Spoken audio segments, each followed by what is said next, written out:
हर हर महादेव। दोस्तों, आज हम सुनेंगे चील सियारों की कथा, जीवित पुत्री का व्रत की सभी कथाएं एक साथ। तो शुरू करते हैं चीलों सियारों की कथा। दोस्तों, जीवित पुत्री का व्रत में चूलों सियारों की एक कथा भी सुनी जाती है। कथा इस प्रकार है।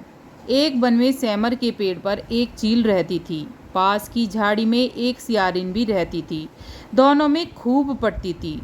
चीलों जो कुछ भी खाने को लेकर आती, उनमें से सियारिन के लिए जरूर हिस्सा रखती। सियारिन भी चीलों का ऐसे ही ध्यान रखती। इस तरह दोनों के जीवन आनंद से कट रहे थे। एक बार वन के पास गांव में औरतें जीतिया की पूजा की तैयारी कर रही थी। चीलों ने उन्हें बड़े ध्यान से देखा और अपनी सखी सियारों को भी बताया। फिर चीलों सियारों ने तय किया कि वे भी इस व्रत को करेंगी। सियारों और चीलों ने ज्यूतिया का व्रत रखा और बड़ी निष्ठा और लगन से दोनों दिन भर भूखे प्यासे मंगल कामना करत व्रत में रही। मगर रात होते ही सियारिन को भूख प्यास सताने लगी। जब बर्दाश्त नहीं हुआ तो जंगल में जाके उसने मांस और हड्डी पेट भरकर खाया। चीलों ने हड्डी चबाने के कण कण की आवाज़ सुनी तो पूछा कि यह कैसी आवाज़ है। सियारिन ने कह दिया, बहन, भूख के मारे पेट गुड़गुड़ा रहा था, वह उसी की आवाज़ है। मगर चीलों को पता चल गया। उसने सियारिन को खूब लताड़ा कि जब व्रत नहीं हो सकता था तो संकल्प क्यों लिया। सियारिन लजा गई, पर व्रत भंग हो चुका था। चीलों रात भर भूखे प्यासे रहकर व्रत पूरा किया। अगले दिन में दोनों मनुष्य रूप में राजकुमारी बनकर अगले जन्म में सगी बहनें हुई। सियारिन बड़ी बहन हुई और उसकी शादी एक राजकुमार से हुई। चीलों छोटी बहन हुई और उसकी शादी उसी राज्य के मंत्री पुत्र से हो गई। बाद में दोनों राजा और मंत्री बने। सियारिन रानी के जो भी बच्चे होते वे मर जाते, जबकि चीलों के बच्चे स्वस्थ और हट्टे खट्टे रहते। इससे उसे जलन होती। उसने कभी उनका सर कटवाकर डिब्बे में बंद करा दिया, पर वह शीश मिठाई बन जाती और बच्चों का बाल तक बाका नहीं होता था। बार बार उसने अपनी बहनों के बच्चों को और उसके पति को मारने का प्रयास किया, पर वह सफल नहीं हुई। आखिरकार देव योग से उसे भूल का आभास हुआ। उसने क्षमा मांगी और बहन के बताने पर जीवित पुत्री का व्रत विधि विधान से किया तो उसके पुत्र भी जीवित रहे। बोल जितमुत वाहन भगवान की जय। दूसरी कथा। गंधर्वों के राजकुमार का नाम जितमुत वाहन था। वे बड़े उदार और परोपकारी थे। जितमुत वाहन के पिता ने वृद्धावस्था में वानप्रस्थ आश्रम में जाते समय इनको राज सिंहासन पर बैठाया, किंतु उनका मन राजपाट में नहीं लगता था। वह राज्य का भार अपने भाइयों पर छोड़कर स्वयं वन में पिता की सेवा करने चले गए। वन में ही जितमुत वाहन को मल्लवती नामक राजकन्या से भेंट हुई और दोनों में प्रेम हो गया। एक दिन जब वन में भ्रमण करते हुए जितमुत वाहन काफी आगे चले गए, जब उन्हें एक वृद्धा विलाप करते हुए दिखी। पूछने पर वृद्धा ने रोते हुए बताया, मैं नागवंश की स्त्री हूँ। मुझे एक ही पुत्र है। पक्षीराज गरुण के कोप से मुक्ति दिलाने के लिए नागों ने यह व्यवस्था की है। वे गरुण को प्रतिदिन भक्षण हेतु एक युवा नाग सौंपते हैं। आज मेरे पुत्र शंखचूर्ण की बलि का दिन है। आज मेरे पुत्र के जीवन संकट में है और थोड़ी देर बाद मैं पुत्र विहीन हो जाऊंगी। एक स्त्री के लिए इससे बड़ा दुख क्या होगा कि उसके जीते जी उसका पुत्र ना रहे। जितमुत वाहन को यह सुनकर बहुत ही दुख हुआ। उन्होंने उस वृद्धा को आश्वासन देकर कहा, डरो मत, मैं तुम्हारे पुत्र के प्राणों की रक्षा करूंगा। आज उसके स्थान पर स्वयं मैं अपने आप को उसके लाल कपड़े में ढककर वध्यशिला पर लेटूंगा, ताकि गरुण मुझे खा जाए और तुम्हारा पुत्र बच जाए। इतना कहकर जितमुत वाहन ने शंखचूर्ण के हाथ से लाल कपड़ा ले लिया और वे उसे लपेटकर गरुण को बलि देने के लिए चुनी गई वध्यशिला पर लेट गए। नृत्य समय पर गरुण बड़े वेग से आए और वे लाल कपड़े में ढके जितमुत वाहन को पंजे में दबोचकर पहाड़ के शिखर पर जाकर बैठ गए। गरुण ने अपनी कठोर चौक का प्रहार किया और जितमुत वाहन के शरीर से मांस का बड़ा हिस्सा नोच लिया। इसकी पीड़ा से जितमुत वाहन की आंखों से आंसू बह निकले और वह दर्द से करहाने लगे।